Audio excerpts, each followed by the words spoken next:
Hi, my name is Rob Anderson and I'm the product specialist for Pioneer DJ here in the UK. Today we're up at GAK.co.uk and I'm going to be taking you through the brand new addition to the Pioneer DJ range, which is the TORAIZ SP-16. Alright, so jumping onto the hardware, I'm going to talk you through the sampler and the step sequencer and show you how to create some music on this and how we can use this in our live performance and as a standalone production tool. So I'm going to break it up into sections for you first of all. One of the biggest coups of this product is the Dave Smith Instruments integration. So we've actually got the circuitry and the analog filter straight from Dave Smith's Prophet 6. So that heritage synth that's held this, weight with producers for so many years. We've got the exact same analog global filter put straight onto it. We've got high pass and then a low pass section as well with resonance and analog drive as well. As soon as we load up some sounds, I'm going to show you how these work, how these sound even. Then we've got our 16 stereo tracks. So 16 RGB velocity sensitive pads on here. Really well built, really easy to use. And I say 16 stereo tracks because each of these are independent stereo tracks that can be sent to different outputs. We've got multiple outputs on the TORAIZ also.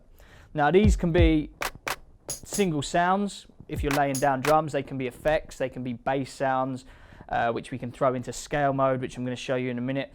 But they can also be loops. So if you're loading up loops of audio or stems from existing tracks, then these can store up to 32 seconds of audio. You can see some of these pads have got shorter loops in there, but 32 seconds of audio can be loaded into each one, which is quite extensive.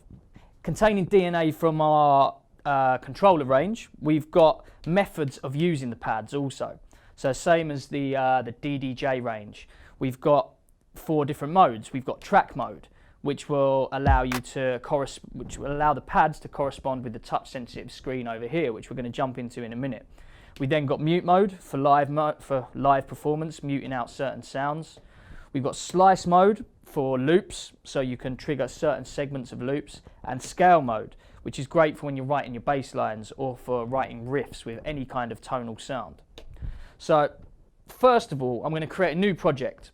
In a couple of minutes, I'm going to create a new project and show you the workflow from scratch, because the workflow on the TORAIZ is really being deemed as the easiest thing out there. It's so intuitive and easy to get to grips with. So yeah, let me just explain this current project that's loaded in here at the minute. If I hit play, you can see I've got a 1-bar loop running down here, which is triggering some basic sounds on my stereo tracks. Now, because I'm in track mode, if I choose certain tracks, you can see where they've been programmed in on the step sequencer. This is quite a generic way of programming in your tracks. Like if we jump onto our clap and program in a load of claps, when the trigger light hits them steps, it triggers the audio. Really easy way. The way the projects work, if I come up to the top section of the touch sensitive screen, you've got BPM and quantize control here. So I can apply my BPM, or I can tap in my BPM. I can also apply a groove or swing, essential for house music. I can also I've got a nudge control for when this is wired into the CDJs. This supports Pro DJ Link connectivity. So the LAN connection on the back allows this to read the BPM from tracks being played on CDJs. So you can layer this like a track over the top of your DJ set completely seamlessly, provided it's wired into the Pro DJ Link. Of course, if the beat grids are wrong on the tracks on the CDJ, then the nudge control just can be used like a jog wheel to slide the track forward or slow it down slightly. You've then also got a quantize control at the bottom. This will be used for when you're recording in your sounds live on the fly with the record button, which we'll also come to in a moment. The second set of buttons you're seeing over here is scene and pattern. Now this really explains what's going on with this project. Each project can consist of 16 different scenes. Each scene can be a different set of sounds loaded into the 16 stereo tracks. So you can essentially have 16 different songs loaded into one project. So each scene can also consist of 16 different patterns, allowing you to create and build up tracks and build them up towards, build-ups, breakdowns, drops, crescendos. This is all done using the different patterns. Now you can do it using this screen, jump into different patterns. However, you do have a scene and a pattern button on the hardware also, so doesn't have to be done inside the scene manager. If I press scene, the step sequencer now corresponds with the scenes contained up in the screen. If I press pattern, you're also seeing the patterns that are contained inside the current scene that is playing. So if I jump to pattern 3 and at the same time demo the high pass filter, you can see how you can use this live on the fly to build up your track. If I jump to scene 2, as soon as I jump to pattern 1, it's almost like you're DJing on the fly or playing live on the fly, all with your own sounds, samples, ideas and creativity live from the box.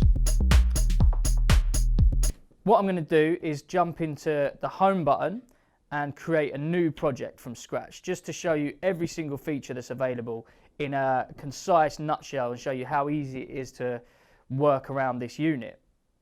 So without saving, let's call this GAK, new project.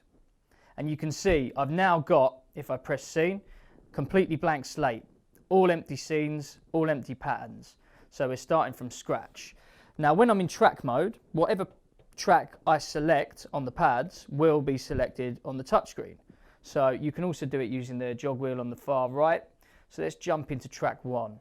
And I want to load up a kick sample to start with. So this can be done in 2 ways. I can either access the track using the browse pot, like so, and now you're inside the track menu, or you can use the touchscreen. It's completely up to you. You can see at the bottom, these 6 pots will control different parameters depending what view you're in.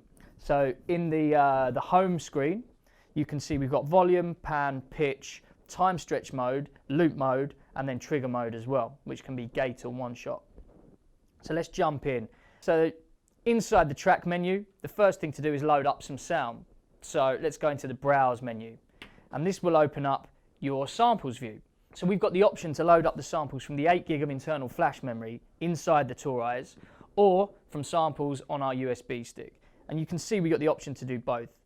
Now the SP-16 comes with 2 GB of Loopmaster samples, like a generic sample pack that's been split up into all genres of music. So it's a default start point for new producers. I'm going to jump in.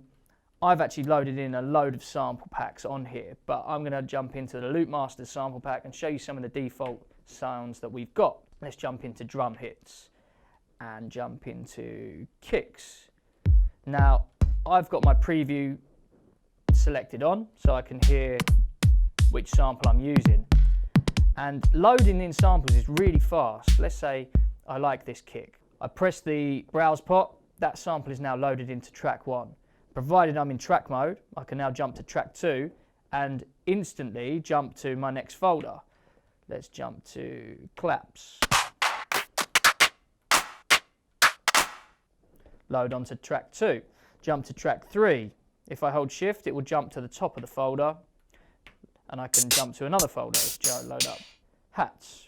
I'm going to load up a closed hat, an open hat, and then some percussion as well. So I'm really quickly loading a kit.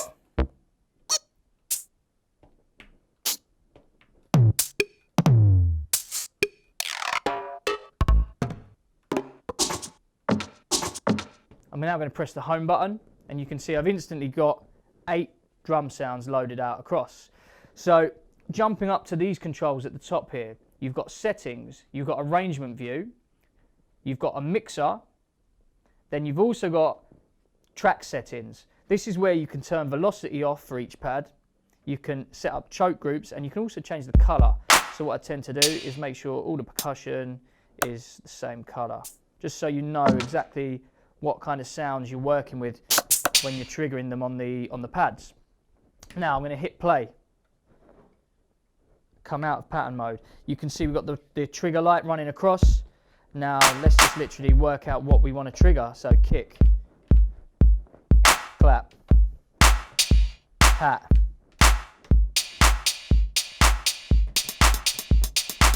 Let's say I want to record a sound in live. Hit record.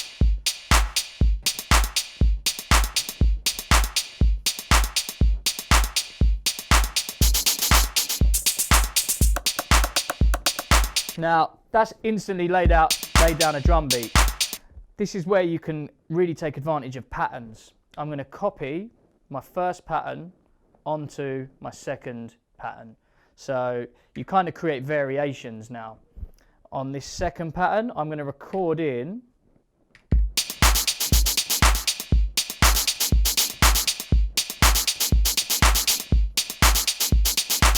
so then the two variations can be jumped between.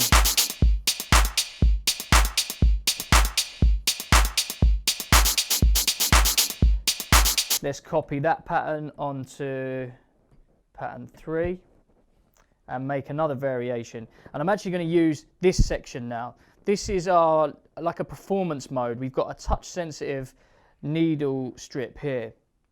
This can be used in a couple of ways. We can use this for pitch, we can use it as a repeat, a note repeat, or you can set up your own parameters for this to control, like a macro.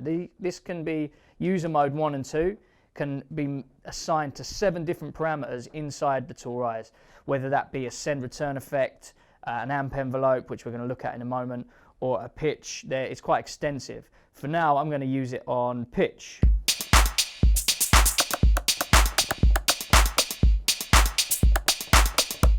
So let's record this in.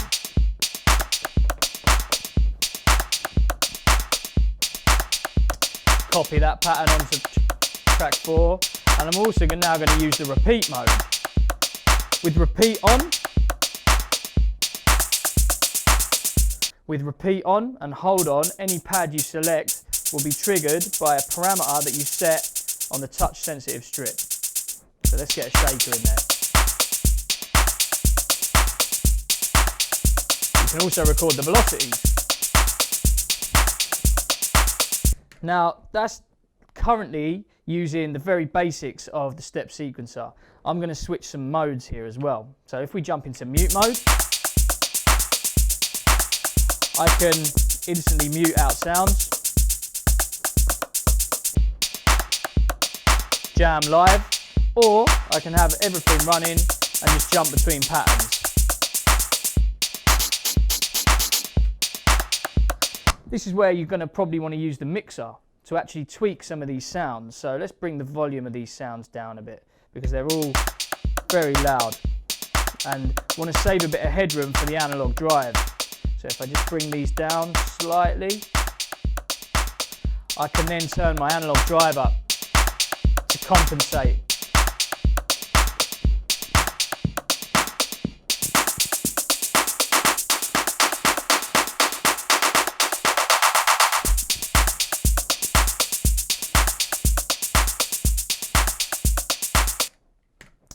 So what I'm going to do now is actually start looking at slice and scale really quickly.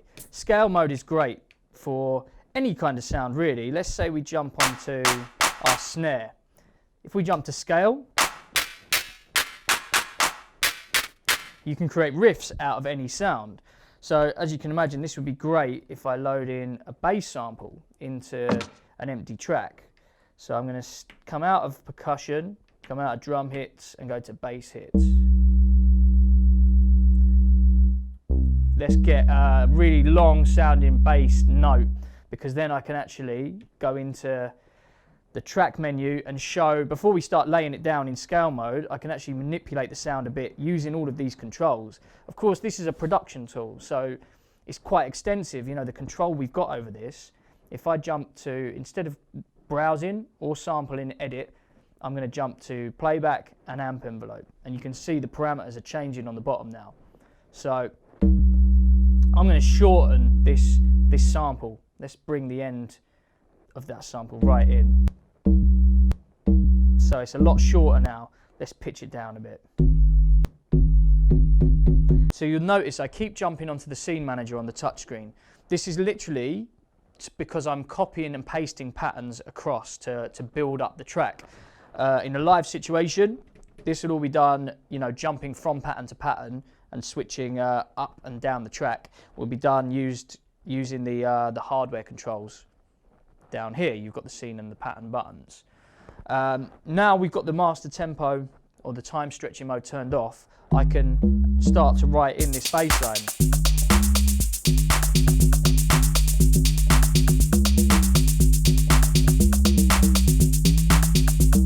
So practice. Let's pitch it down a bit further to get a bit subby.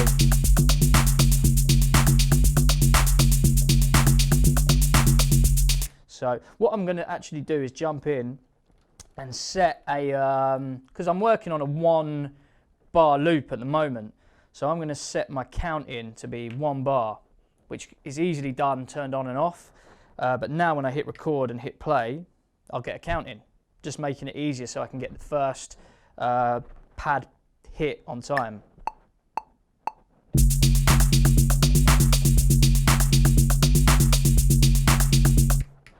Then turn my count in off.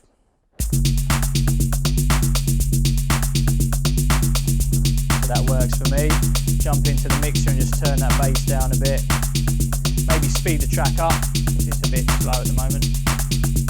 Give it a bit of groove.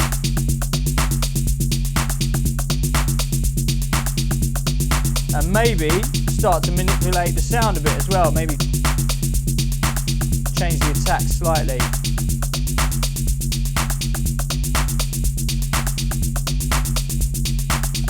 Maybe less groove.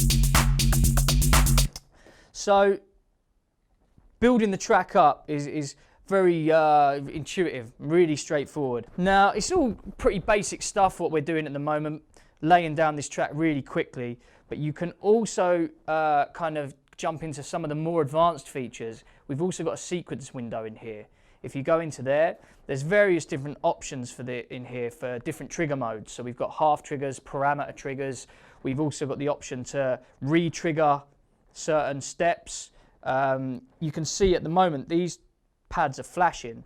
Any pad that I laid down on the sequencer using the sequencer on its own will be a solid light because the parameters are all set and default. Any pad that I played in live, any track that I've recorded in live will be flashing, and that's because there's differences to the parameters on each step. With this one, for example, if I jump to mute and solo my hat, the velocities have been picked up. But for instance, we could jump in and hold down a step, change a parameter, let's change the pitch. Change the pitch on every other one. Just for an example, take out some of the percussion, the vocal. I'm going to pitch down certain sections of this.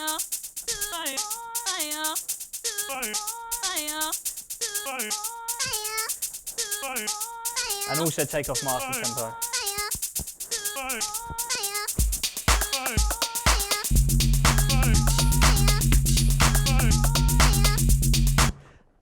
Very quickly, not the best sounding track in the world, but it's a good example of how quickly you can get to grips and lay down and perform tracks live. Of course, if you're using this in a live situation, you might not necessarily want to take the TORAIZ unit with you.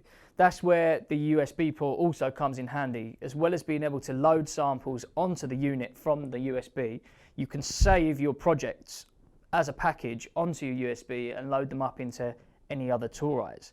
I've kind of scratched the surface on laying down a track and what you can do in a production sense, but this really comes into its own when you use it in conjunction with a CDJ setup. Okay, so that's been the Pioneer DJ TORAIZ SP-16. I've been Rob Anderson. This is now on demo in the GAK shop in Brighton. Get yourselves down to the store, have a play, and the staff will take you through it. Sweet.